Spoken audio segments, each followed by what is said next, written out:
நிறைய ரேண்டமா உதாரணம் எதுக்கு கொடுக்கிறேன்னா, ஒவ்வொரு நிறுவனத்தை பற்றியும் அந்த நிறுவனங்கள் இருக்கக்கூடிய அந்த ஏரியா பற்றியும் நல்ல ஒரு தீவிரமா ஆராய்ச்சி பண்ணிட்டு அந்த இடத்துல நம்ம இன்வெஸ்ட்மெண்ட் எடுத்துட்டு போனோம்னா அந்த இடம் மாத்திரம் இல்ல, அங்க இருக்கக்கூடிய மாணவர்களுக்கும் சரி, அங்க இருக்கக்கூடிய தொழில்களும் சரி முன்னேறுவாங்க அப்படின்னுட்டு அந்த திட்டம் இப்போ தமிழ்நாட்டுக்கு அந்த காரிடார் எடுத்துட்டு வந்ததுனால நான் உங்களுக்கு உதாரணத்துக்கு பில்டப் பண்றேன். அதே உதாரணத்தை அமெரிக்க கப்பல் படையில கூட ஏதாவது இந்த பக்கம் ஹை சீஸ்ல போயிட்டு இருக்கு. இந்தியன் ஓஷன்னா ஹை சீஸ் இருக்கும், அதாவது அந்த இடத்துல எல்லா கப்பலும் போலாம், எல்லா நாட்டுக்காரங்களும் போலாம், அங்க யாருக்கும் இவங்களோட அதிகாரம் தான் அங்க இருக்குன்னு சொல்ல முடியாது. They are called high cheese. அந்த ஹை சீஸ்ல போகக்கூடிய பெரிய பெரிய கப்பல்களை கூட ரிப்பேர் பண்றதுக்கான அதிகாரமும் அதுக்குரிய நைபுண்ணியமும் டெக்னாலஜியும் அங்கதான் இருக்கு அப்படின்னுட்டு சென்னைக்கு வரதுக்கு ஒத்துக்கிட்டு இருக்காங்க அவங்க. அப்படின்னா அந்த இடத்துல நேவல் ஷிப்ஸ், மேரிடைம் ஷிப்ஸ், இங்க நிறைய ஸ்டூடெண்ட்ஸ் இருக்காங்க நாட்டிக்கல் சயின்சஸ் படிக்கிறவங்க. நான் கேட்டுட்டு இருந்தேன் ஐயாவை, என்ன அந்த யூனிஃபார்ம்ல வந்திருக்க ஸ்டூடெண்ட்ஸ் யாருங்க? மெரைன் சம்பந்தப்பட்ட டெக்னாலஜிஸ் பில்டப் பண்றதுக்கு அதை சர்வீஸ் பண்றதுக்கும் நம்ம கிட்ட கெப்பாசிட்டி இருக்குன்றதுனால அங்க இன்வெஸ்ட்மெண்ட் வந்திருக்குது. பிளஸ் நம்ம டிஃபென்ஸ் காரிடாரையும் அதோட லிங்க் பண்ணிருக்கோன்றதுனால இன்னைக்கு அமெரிக்கன் ஷிப்ஸ் கூட அங்க வந்து சர்வீசிங்க்கு வராங்க. அப்படின்னா இங்க நீங்க நல்ல ஒரு பிளானிங்கோட எடுத்துட்டு வந்த உங்களோட நாட்டிக்கல் சயின்ஸ் ஸ்டூடெண்ட்ஸ்க்கு ஸ்ட்ரெயிட்டாவே அங்க ஜாப்ஸ் கிடைக்கும்.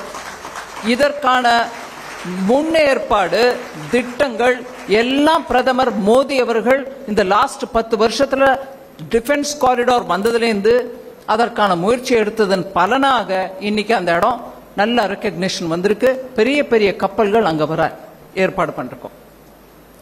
இன்னொரு எக்ஸ்ட்ரீம் எடுத்துக்க கோயம்புத்தூர்.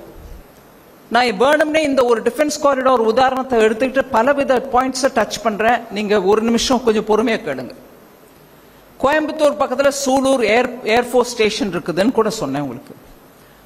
அதை தவிர கோயம்புத்தூர்ல என்ஜின் பார்ட்ஸ் பண்ணக்கூடிய பெரிய பெரிய மில்ஸ் இருக்காங்க. அவங்க லக்ஷ்மி மெஷின் டூல்ஸ் உதாரணத்துக்கு நான் பேர் எடுக்கிறேன். அவங்க எப்பேற்பட்ட கிளாஸ், வேர்ல்டு கிளாஸ் ப்ராடக்ட்ஸ் பண்றவங்க, அது ஏற்றுமதியும் பண்றாங்க. இப்போ நீங்க பாத்தீங்கன்னா உதாரணத்துக்கு சொல்றேன் திருப்பி, இந்தியன் பிரைவேட் ஏர்லைன்ஸ் கம்பெனிஸ், நம்மளோட ஏர்லைன்ஸ் பாலிசியும் நல்ல விதமா ஓபன் அப் பண்ணிட்டோம்ன்றதுனால இன்வெஸ்ட்மெண்ட்டும் வரத்துக்கு நம்ம ஏதுவா பாலிசி எடுத்துட்டு வந்திருக்கணும்ன்றதுனால பிரைவேட் ஏர்லைன்ஸ் நிறைய நம்ம நாட்டுக்குள்ள வந்துட்டாங்க. அவங்க நிறைய ரூட்ஸை கவர் பண்றாங்க. அவங்க பிரைவேட் செக்டர்ல இருந்து உலகத்திலேயே இல்லாத அளவுக்கு, எந்த நாட்டில இருந்தும் இல்லை, உலகத்தில் எங்கேயும் இல்லாத அளவுக்கு நம் நாட்டு பிரைவேட் செக்டர் ஏர்லைன்ஸ் கம்பெனிகள் 600க்கும் மேற்பட்ட ஏரோப்ளைன்ஸ்க்கு ஆர்டர் கொடுத்திருக்காங்க வெளிநாட்டில். அந்த 600க்கும் மேற்பட்ட ஏரோப்ளைன்ஸ் நம்ம நாட்டுக்குள்ள நெக்ஸ்ட் ஒரு 1-2 இயர்ஸ்க்குள்ள வாரத்துக்கு 1 வாரத்துக்கு 2ன்ற மேனிக்கு வந்துட்டே இருக்கும் புது ஏரோப்ளைன்ஸ். எதுக்கு வரும்? நம்ம கிட்ட இருக்கக்கூடிய கம்பெனிகள், அது நான் பேர் எடுக்க மாட்டேன், உங்க எல்லாருக்கும் தெரியும்.